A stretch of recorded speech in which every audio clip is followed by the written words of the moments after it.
Hello everyone, আসসালামু আলাইকুম। কেমন আছেন সবাই? আশা করি ভালো আছেন। আলহামদুলিল্লাহ, আমরাও ভালো আছি। আজ কিন্তু মজাদার আমি এক পিঠার রেসিপি নিয়ে আবারও হাজির হয়ে গেলাম।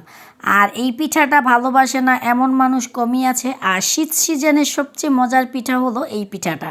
খেতে যেমন ভালো লাগে আর দেখতেও মাশাআল্লাহ অনেক লোভনীয়। এখন আমরা নিয়ে এলাম এখানে আওলা চাল। আর আওলা চালগুলো নিয়ে প্রথমে আমরা একটু পরিষ্কার করে নিচ্ছি, কারণ দোকান থেকে আনা চাউলে প্রচুর পরিমাণ আহাইল আর হলো ময়লা থাকে। এই জন্য একটু বেছে পরিষ্কার করে চালগুলো নিলে, কারণ হলো এই আহাইলগুলো কিন্তু থাকলে পরে মুখে ভালো ভালো লাগবে পিঠাগুলো। এখন চালগুলো সুন্দর করে একটু ঝেড়ে নিচ্ছি, যাতে যা ময়লা আছে ওই ময়লাগুলো একদম বের হয়ে পড়ে যায়।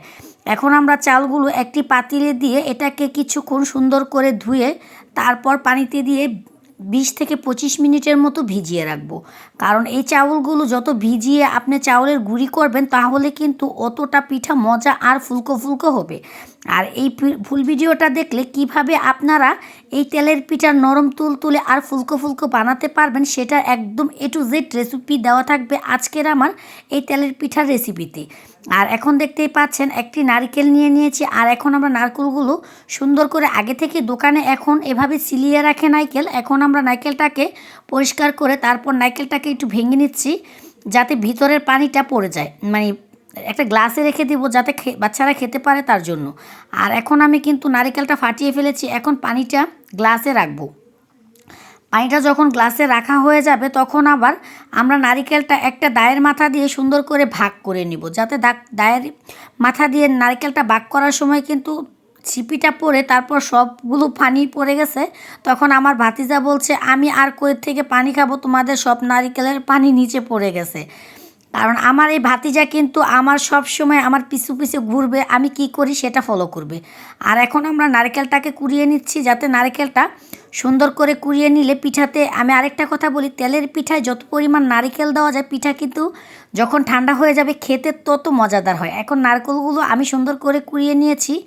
এখানে নিয়েছি মুসি মিঠাই। আর মুসি মিঠাই দিয়ে আজকে কিন্তু আমরা এই নরম নরম তুলতুলে তেলের পিঠাগুলো তৈরি করব। আর এখন আমরা মুসি মিঠাইগুলো সুন্দর করে বুটি দিয়ে একটু পলে নিচ্ছি। এভাবে পলে নিলে কিন্তু কী হবে, পিঠাগুলো কিন্তু একদম তাড়াতাড়ি ডোটা হয়ে যাবে আর সুন্দরও দেখা যাবে। আর এত খাটনি করা লাগবে না, অল্প খাটনিয়েই কিন্তু এই পিঠাগুলো বানাতে পারবেন। আর সহজ প্রসেসেই কিন্তু আজকে আমি এই পিঠাগুলো আপনাদের সাথে শেয়ার করব। এখন আমি বসিয়ে দিলাম চুলাতে একটি প্যানটাতে বসিয়ে পরিমাণ মতো কিছুটা পানি দিয়ে দিয়েছি। আর আজকে পিঠার ডোটা করবে আমার আম্মা। আমার আম্মার হাতে সব রকমের পিঠা খেতে যেমন মজা, আমার আম্মার হাতে ডো করলে পিঠা কিন্তু মাশাআল্লাহ অনেক ফুলকো ফুলকো হয়। এখন আমার আম্মা দিয়ে দিল পরিমাণ মতো লবণটা দিয়ে তারপর দিয়ে দিল 1 মুঠের মতো চালের গুঁড়ি, যে গুঁড়িটা আমরা ভাঙিয়ে নিয়ে আসছিলাম ওই গুঁড়িটা। এখন আমার আম্মা এটাকে একটু নেড়ে চেড়ে দিচ্ছে, যাতে নিচে গুঁড়িটা না লেগে যায়, কারণ নিচে গুঁড়িটা লেগে গেলে আঠালো ভাবটা হবে না, তখন কিন্তু লেগে যাবে। এখন দিয়ে দিচ্ছে খেজুরের গুড়গুলো।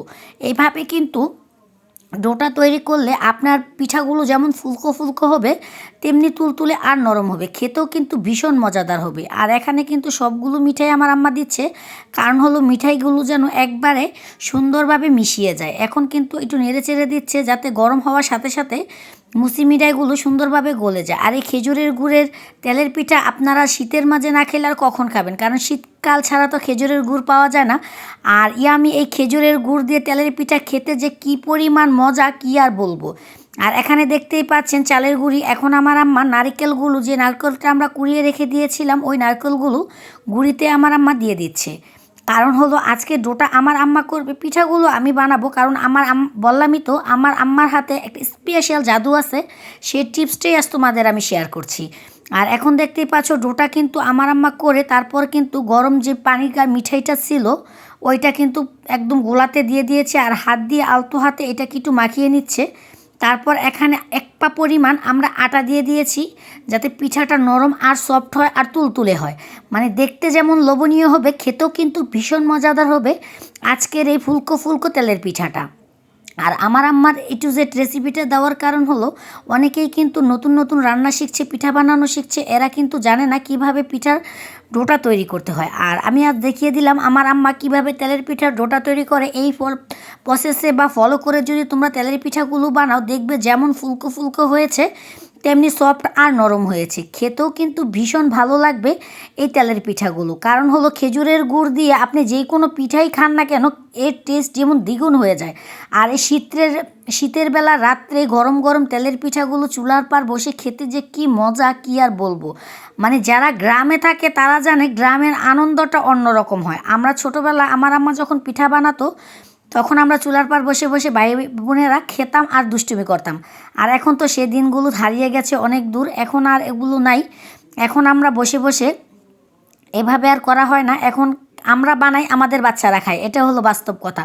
এখন আমরা চুলাতে আগুন ধরিয়ে দিলাম, দিয়ে বসিয়ে দিলাম ভাইরাল সেই কড়াই, মানে যেই কড়াইটা ভাইরাল হয়েছিল ওই কড়াই দিয়েই তেলের পিঠাগুলো বানাতে হয়। কারণ এমন কালো কড়াই দিয়ে তেলের পিঠাগুলো বানালে মাশাল্লাহ অনেক ফুলকো ফুলকো হয় আর নিচে লাগেও না।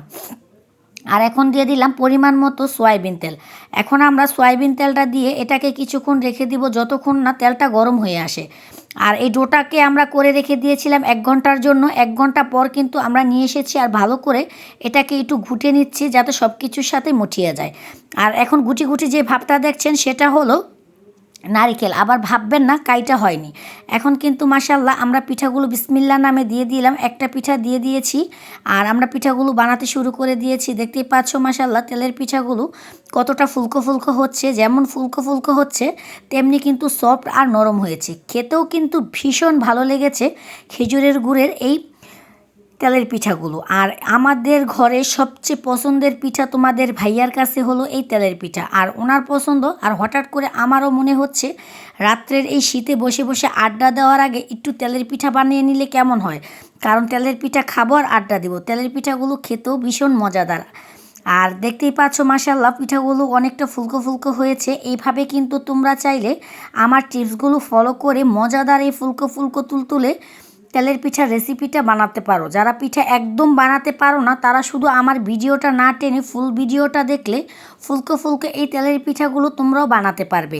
আর আমার দাদির হাতের যেই তেলের পিঠা যে আজ আমি তোমাদের দেখাচ্ছি, আর এই যে দেখতে পাচ্ছ যেই কাঠি দিয়ে আমি তুলেছি এটা কিন্তু আমার দাদির হাতের একটি কাঠি। এই কাঠি দিয়ে আমরা যখন ছোটো ছিলাম তখন আমার দাদু যখন পিঠা বানাতো তখন দেখতাম এটা দিয়ে তুলে।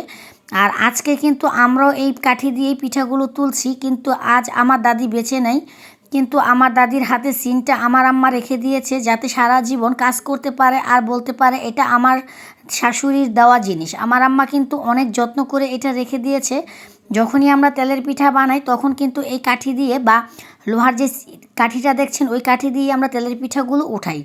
আর এখন দেখতেই পাচ্ছেন তেলের পিঠাগুলো কিন্তু মাশাল্লাহ অনেকটা ফুলকো ফুলকো হয়েছে। আপনারা যারা এখনও এই শীতে তেলের পিঠা খাননি তারা কিন্তু চাইলে আমার ভিডিওটা না টেনে ফুল ভিডিওটা দেখলে মজাদার আমি ফুলকো ফুলকো নরম নরম তেলের পিঠার রেসিপিটা তোমরাও পেয়ে যেতে পারো। আর আমার নতুন যে আপুরা নতুন নতুন রান্না শিখতে চাও তারা কিন্তু একদমই আমার ভিডিওটা না টেনে ফুল ভিডিওটা দেখলে মজাদার এই তেলের পিঠা বানিয়ে খাইয়ে সবাইকে তাক লাগিয়ে দিতে পারো। দেখতে পাচ্ছ মাশাল্লাহ অনেক ফুলকো, যেমনি ফুলকো তেমনি কিন্তু নরম। এভাবে কিন্তু চাইলে তোমরাও মজার মজার ফুলকো পিঠাগুলো বানাতে পারো। আর একদিকে কিন্তু আমরা পিঠাটা ধরে রাখছি যাতে পিঠার গা থেকে তেলটা নিচে পড়ে যায়, আরেক সাইড দিয়ে পিঠাগুলো ছাড়ছি। এইভাবেই কিন্তু পিঠাগুলো বানাতে হয়। আমাদের গ্রাম অঞ্চলে কিন্তু বেশিরভাগ রাত্রের বেলায় শীতকালে এই তেলের পিঠাগুলো তৈরি করা হয়। কারণ সকালবেলা ভাপা পিঠা বানায়, ভাপা পিঠা যে পিঠাটা বলা হয় ওই পিঠাগুলো, আর রাত্রের বেলা তৈরি করা হয় এই তেলের পিঠাগুলো। কারণ গরম গরম তেলের পিঠা খেতে কিন্তু ভীষণ ভালো লাগে। শীতকালে রাত্রে ধোয়া মানে গরম গরম তেলের পিঠা খেতে কার কার ভালোবাসেও তারা কিন্তু অবশ্যই আমাকে কমেন্টে বলে যাবা। আর এখন তো দেখতেই পাচ্ছ মাশাল্লাহ আমরা পিঠাগুলো বানাচ্ছি। আম্মা গুলিটা একদম গুলে দিয়ে গিয়েছিল, যেই ডোটা আমার আম্মা তৈরি করে দিয়েছে ওই ডোটা দিয়ে কিন্তু আমি বসে বসে পিঠাগুলো বানাচ্ছিলাম।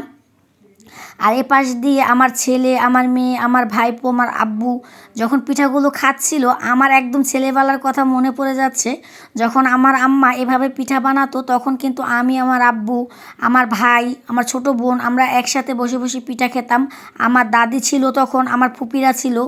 এখন তো আর কেউ কাছে নেই, সবাই দূরে। আজকে পিঠা বানানোর সময় আমার কিন্তু একদম ছেলেবেলার কথা মনে পড়ে গেছিলো আর মনটাও ভীষণ খারাপ হয়ে গেছিলো।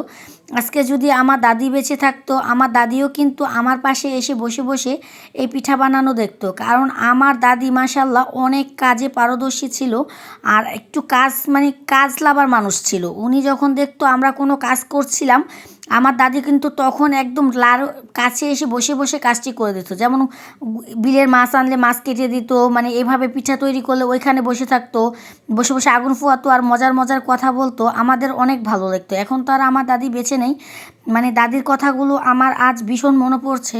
মানুষ চলে গেছে কিন্তু মানুষের মায়াটা এখনও রেখে গেছে। আমার দাদির জন্য আপনারা সবাই দোয়া করবেন, উনি যেন জান্নাতবাসী করে। আমার দাদি একজন পরেশদার মহিলা ছিলেন, অনেক ভালো ছিলেন। আল্লাহ পাক যেন এনাকে জান্নাতবাসী করে। আজ ভীষণ মনটা খারাপ হয়ে গিয়েছিল যখন পিঠা বানাচ্ছিলাম, দাদুর কথা খুব বারবার মনে পড়ছিল।